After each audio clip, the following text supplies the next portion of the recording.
Байсан байна уу? Золоо гэдэг охинтой ирсэн. Би байна. За сайн байна минь дөө. Би энэ хургандаа гэдэг компаниас ирж байна. Ноолуурыг. Танай их чинь нөгөө чиний өмнөөс манад анкет бүгэлсэн чамаа нөгөө амралтаараа ирж нөгөө ажилд орно гэдэг нөгөө хэдэд хэлний орчуулагч гээд мөн үү? Тийм байна. За ашиг. За ах нь өөрийгөө танилцуулъя. Ахыг нь одоо Норб Банзал гэдэг. Би одоо энэ газрын ерөнхийдөө комиссийн дарга хүн байгаамаа. Ер нь бол комиссо гэж намайг дууддیں۔ Тэгж болно. За. Тэгэхээр чиний ер нь хийх ёстой ажиллаж ахын товчхон танилцуулъя. Манайх ерөнхийдөө хятадуудад одоо ноолуур зардаг юм компани байхгүй одоо Монголд ноолуур бид нар жижиг сажгаар худалдаж аваад чэнжүүдээс худалдаж аваад тэгээд хятадууд зардаг. Тэгээд энийг холбож өгөх гол гүүр болох орчуулгын ажлыг миний дүү хийх юм байгаа. Чи нэг төвшин тогтоог шалгалт өгсөн үү? Хэдээр гарсан бэ? NHK гээд. Тогтоосон 5 За. Ер нь хэдтэй гарвал сайн байд юм. Ах нь ингээд сүртэй асууж байгаа болчих өөрөө ах нь энэ шалгалт малгалт өгж үзээг аахгүй. Алга малгар. За тэр яах вэ? Тэгээд ах нь нэг л хоёлаа яриа тийм ээ. Би чамайг ажилд авах гэж байгаа. Чи ажилд орох гэж байгаа. Зуны 3 сар манад ажиллана. Хамгийн гол нь өндөр цалинтай гэж ихчээ хэлсэн баг тийм ээ. За тэгэхээр чиний хийх ажил чи өрдөө энгийн ахын дөө. Ерөөсөө орчуулга хийгээл цалингаа авах. Одоо бид нар ингээд чэнжүүдээс ноолуур аваад цуглуулаад хятадуудад яг зарах тэр акшнд миний дүү орчуулга хийх юм байгаа. Одоо манай ноолуур маш сайн ноолуур бид нар одоо та нарт байнга өгнө. Та нар гол нь өндөр авах хэрэгтэй. Манай комисс гэдэг энэ дарга бол үнэхээр найдвартай. Комисс гэдэг миний тухай ярина. Намайг бол комиссо гэхэд одоо андахгүй тий. Тэгээд комисс гэдэг даргад бид нар одоо найдаж их олон компаниуд хамтарч ажиллагаа. Та нарт манай комиссд найдах хэрэгтэй гэж ерөнхийдөө миний тухай ярина. Тэгээд 7 хоногийн 1 дахь 3 дахь 5 дахь өдрүүдэд ажиллах. Энэ өдрүүдэд ажиллаад ердөө өдрийн $500 авах юм. Ямар вэ? 1 дахь 3 дахь 5 дахь өдрүүдэд завтай. Жав гаргалгүй яах вэ? Энд чи алдаж болохгүй юм чи өдрийн $500 гэдэг шүү. Ах нь ер нь бол нэг нүгүү ярьдаг чөлөөтэй юм хөгжилтэй хүн байгаа. Гэхдээ одоо чамтай ярьж байхдаа хөгжилтэй ярих жашаа албаны юм ажил ярьж ш тийм ээ. $500 гэж боддоо миний дөө. $500. Тийм миний дөө одоо чи ажлын гүйцэтгэлээ сайн хийгээд хариуцлагатаа сайн мундаг ажиллах юм бол 500 чинь $600 ч болно хамаагүй. Би одоо комиссийн зүгээс амлаж байна. За ёо. Би одоо комиссийн бараа зардаг хүн биш шүү дээ. Би бүхэл бүтэн комиссийн дарга хүн байна. Тэгэхээр би чамд амлаж байна. Би надад итгэж болно. За ёо. Өндөр байна минь дөө. Цалин өндөр байгаа дээ. Тийм. Өндөр байна уу? За тэгэхээр хоёулаа ямар ч уулзаад гэрээ контракт байгуулах бах тийм ээ. Тэгэхдээ тэрнээс өмнө хоёулаа бас утсаар бас нэг яриад охроо байна. Бас ажилд авахд бас нөгөө цензур шалгуур гэж байдаг шүү дээ тийм ээ. Тэгэхээр чиний царай зүсийг харсан ах нь анкетны нөгөө хуудсан дээрээс. Тэгэхээр миний дүү бол царайны зөв төрхтэй хятад хэлээр бол ойлголцоод ярьждаг болж байгаа. Тэгэхээр хамгийн гол нь юу хийх вэ гэхээр ойлоо нэг нүгөө ярилцъя тийм ээ. Одоо нэгэн чи манай ажилтан бараг болж байгаа шиг байна. Би чам цалингаа амлчлаа. Ажиллах өдрийг чи хэллээ. Одоо ах нь гол нууцуд нэг хэдэн нуглаа байна. Эдрийг чам танилцуулъя мэдв. Тэгвэл маргааш уулзаад нэг шалгалт өгнө гэсэн мэдтэй. Гүйгүй миний дүү одоо чамаас шалгаад авах хүн байхгүй шүү дээ. Одоо зүгээр уцаар л хоёлаа өвтөөгөө ойлголцчих юм бол энд бол ажлын байр чинь бэлэн байна шүү дээ. Тэгэхээр гол нь уулзаад ингээл бөө ажил чирэгдэл уулжсанс яг одоо яг юу хийх вэ? Чи чадах уу гэдэг одоо асуултаа тавих гээд байна л да. За. Тэгэхээр одоо нэг өдрийн яг ажлын чинь хоёлаа ярилцъя заяа. Яг ингээ бодтор болж байгаа юм шиг. За өглөө нэг дэх өдрийн өглөө агаандуу 8 цагт ажил дээрээ цугларлаа. Одоо надтай мэдлээ, ажлынхантайгаа мэдлээ. За тэнд нэг копи мопийнхан байвал одоо уулаа, суулаа тийм ээ. За.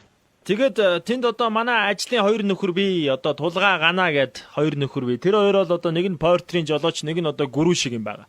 Тэр гүрүү шиг гэдэг ажлыг миний дөө мэдэх байх те. Портер дээрээс юм шийдлээ, буцаага ачлаа ийм л ажлыг хэлдэг штэ. Тэгэхээр болдоо тулгаа хоёртоо чи портер машин цугаа явах юм. Араас чинь би болохоор джип машинтайгаа дохиоллоо асаага дагаа явах юм байгаа. Бидний портрийн дээр одоо 100-аас 300 кг ноолоор ерөөхдөө ихэвчлэн явдаг байхгүй юу? Тэгээд явсараа байгаад бүгдээрээ нэг хоёр хужаатаар очноо. Тэр хоёр хужаа бол одоо ноолорын том компанитай эзний одоо хоёр төлөөлөгч байгаа. Тэр хоёр дээр одоо бүгдээрээ ноолороо өндөр үнээр шахах гэж одоо оролдоноо. За шаардлагагүй бол өндөр үнээр шахах шаардлагагүй. Тэгээд энэ учрыг одоо тайлбарлах гэж байна. Тэгээд одоо тэн дээр бүгдээрээ очно шүү дээ. Хургандаа гэдэг компаниас комиссийн даргатайгаа орчуулагчтайгаа гүрүү шиг жолоочтойгоо ингээд бид нар чинь бас нэг хөөхөн хургандаа гэдэг компани шүү дээ. Одоо манайх чинь тийм ээ хөөхөн хурган хэдэн ажилчид одоо яваад очих нь шүү дээ. Одоо GM. Тэгээд чи болгоор хоёр хужаагийнх нь анхаарлын татаж одоо гол орчуулга нөх юм. Хоёр хужаатай чи бол хоёр хужаатад харьцах юм байна. Хужаа. За. Тэнгүүт л манай тулгаа гана хоёр яах вэ гэхээр ноолороо буулгаад гүрүүшгээ ажиллаа хийгээл задлаад килограммаар хийллээл одоо ингэ байж гин. Тэнгүүт л чи тэр хужаагийнх нь анхаарлын гол нь сарниулаад одоо манай Монгол оронд тавтай морил сайхан байна уу маа уу. Чи ихтэй гол нь одоо би чамд ажиллаа анх танилцуулсан үн мөн хэлнэ доошо ханш дээшээ мэшээ комисс миний тухай ярина гэсэн. Энийг бол ярихгүй төлөвлөгөө бол өөрчлөлтнө одоо чамд үнэнгээ хэлээ явчих.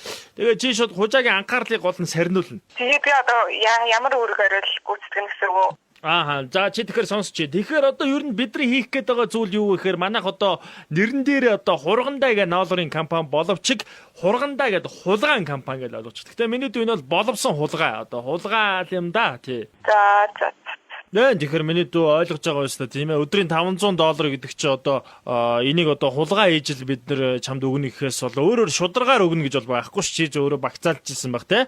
Тэгвэл бид нар ямар монгол хүнээс сулгаа хийж байгаас хужаанараас сулгаа хийж байгаа юм чи энэ бол одоо хамааралгүй гэж би бодож байна те. Чи тэгж бодож байна уу? Тэгээд ажиллахгүй л дээ. Яа миний дүү одоо ер нь бид нар баримталтыг одоо олон жилийн ажлыг хийж ин да миний дүү. За тэгээд ерөнхийдөө цааш нь сонсоорой. Тэгээд одоо тулгаа гана хоёр ноолороо хийлээд дуусмагцаа намайг дуудана. Би машинаас бууж ирээд тэр хужаагаас төлбөр тооцоогоо авна. Тэр төлбөр тооцоол нэг чухал биш. Тэр хооронд чи чөлөөтэй завтаа болно. Тэнгүүд чи эсэглаадны араар тороод тэр манай тулгаагаа ухцсан нэг нөхөө байгаа. Чи тэр нөхөр шургаж ороод чиний бие чугасаа жижиг яг таарна. Тэгээд нэг шуудаа ноолор үүрэл зүхтах юм байгаа. Зүхтах газар чинь тулгаа өөрөө заагаад өгөн чамд хуруугаараа. Гүүгээд каах. Гүүгээд нэг уул юм уу нэг тийм дов байгаа. Тэр давны ардл ер нь ихэвчлэн хөвддөг юм да. Өмнөх орчуулагч нар чи өөрөө бас хөвдөх газраа өөрөө сонгож болно. Чи миний дүү биеийн тамирдаа ер нь гайгүй юу? Айгу. Ааха. Тэгэл ер нь бол амжилтгүй болсон ч гэсэн бид нар өөрсдөө хариуцлагын даанчтай миний дүү. Гол нь чи ер нь юу гэж бодож энэ ажлыг хэр юм байна? Амар сони юм байна. Ааха, санагдчихл байгаа ахaltaа. Гэхдээ миний дүү бэрхшээлийн цаанд бэлэг гэдэг нэг үг үүдэн шүү дээ, тий? Альва бэрхшээлийг давхад цаана бэлэг хүлээж байдаг. Тэгээ чи миний дүү ноолороо үүрэл цугтаах нь ноолор чи хөнгөн үүрэл цугтааж ах чи ер нь бол араас чин тэр үүдний хамгаалагч нь одоо буудах бах. Чи ер нь буудуулж үзсэн үү? Хаана юугаар бодох юм? Бентав гэдээ буугаар бодвол шнэ. Одоо Эрзэнийн сумтай бентав. Ямар цугаараа? Бентав л гэдэг шүү дээ. Ахан сайн мэдэхгүй. Тэгээд миний дүү чи маргааш ямар захтаага ирж уулзаж ин гэрээ контракт бүглөөд анкет бүглөөд ингээд хиймэл мешак үрч цугтаагаал яг араасаа надаар буудуулаад ингээд бэлтгэл хиймээр байна. Наасан сони юм байна. Бэлтгэл ярьцаад яах вэ? Гүг миний дүү чи яриад их юм байхгүй шүү дээ. Би чамд одоо цаг заваа гарцтаад ингээд бүгдийг тайлбарлаж өглөө шүү дээ. Чи өөрийнхөө толгоог одоо өөрөө шийдэх цаг болсон шүү дээ. Өдрийн $500. Тэгээд чи ноолуураа үрч цугтаагаад араасаа 2-3 буудуулна. Тэгэл жоохон шархтаал доглол гол нь ноолуураа алдаж болохгүй тэр довын ард орох зорилготой. Араас чин одоо нохоо мохоо тавих ах чиний өрн өгзөг чангуу ер нь хазуулж ийсэн үү? Өгзөг чангуу миний дөө одоо сумаар одоо чамаа буудахад тэр сум нь чиний өгзгөн дээр ойгоод одоо нөгөө нэг буудсан үнийг буцаагаад онох уу. За тоглосон юм аа. Энэ хүн бүгдээ тоглоом байлаа. Бэс мамбагийн нэвтрүүлгээс өөртөө холбогдсон байна. Энэ бол интернетээр явдаг хүнийг шоконд оруулдаг нэвтрүүлэг байгаа маа. Ингээд төрсөн их чи өөрөө чи орууллаа. Биднийг уучлаарай. Та тайван байгаарай. Би нэг удаа сонсч ирсэн манай нэг удаа сонсч ирсэн. Аавыг тоглуулж ирсэн гээд. Тэгэхээр ихч чи одоо өөрөө чи нэвтрүүлэгт орууллаа. Тэгэхээр ихчтэй хандаад юу гэж хэлэх вэ? Одоо ихч чи өмнөөс чи анкет бүгэлсэн шүү дээ. Ажлын байр маяга өдрөө ярьсан юм уу те? Итгэхэд ер нь хэр амар байваа? Тийм ээ. Сая бол нөгөө шал барилгын хүмүүс гэж хэрэг шал өөр ноолор яриад явчихсан гайхлаа л та. Ааха. Тэгэхээр ихч чин ийм хөрхи итгэмтгий амьдрал ийм гений ханддаг ийм цэвэр цагаанхнараа дүүдэ хайртай шүү гэдэг үгээд амжуулсан. Тэгэхээр ихчтэй хандаад бас юу гэж хэлэх вэ? Золоо те? Бичсэн хайртай шүлгчлээ та. За тэгээд өөрөө чи ажил ус өндрөөс өндөр амжилтыг хүсье. Санти FM хуудас байла. Баяр та. За баярлалаа.